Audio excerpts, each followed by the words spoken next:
U.S. to Ukraine, kill all who resist. Press TV July 5, 2014. A leaked memo has revealed that a U.S. government-funded think tank has advised the Ukrainian government to engage in an all-out war in the east, including placing citizens in internment camps and killing all who resist government actions. The memo is attributed to the RAND Corporation, the think tank that offers research and analysis to the U.S. Armed Forces. In a shocking letter, RAND outlined a brutal, step-by-step guide for dealing with pro-Russian protesters in eastern Ukraine. The proposal calls for a three-stage military campaign to guarantee victory. It said that first the government should suspend the constitution and impose martial law. Then all communications should be shut down and dissident citizens should be put in internment camps. Kiev was also advised to kill all who resist the government actions.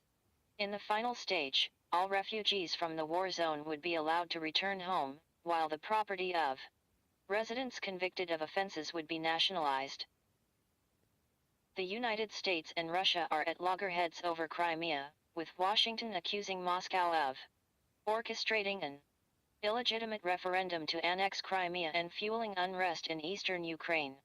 The Autonomous Republic of Crimea declared independence from Ukraine on March 17 and formally applied to become part of Russia following a referendum a day earlier, in which nearly 97% of the participants voted in favor of the move.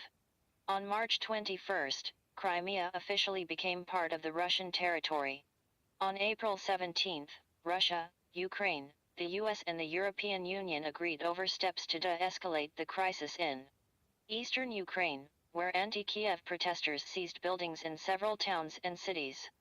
But Ukrainian authorities have ordered military operations against pro-Russian protesters in both eastern and southern Ukraine, claiming that Russian special forces are fueling unrest in the country. Moscow has dismissed as nonsense claims that Russian special forces are fomenting unrest in Ukraine. The government in Kiev is currently engaged in an all-out offensive against pro-Russian activists in the eastern regions of the country, which has some similarities with the plan of the RAND Corporation memo. Go High.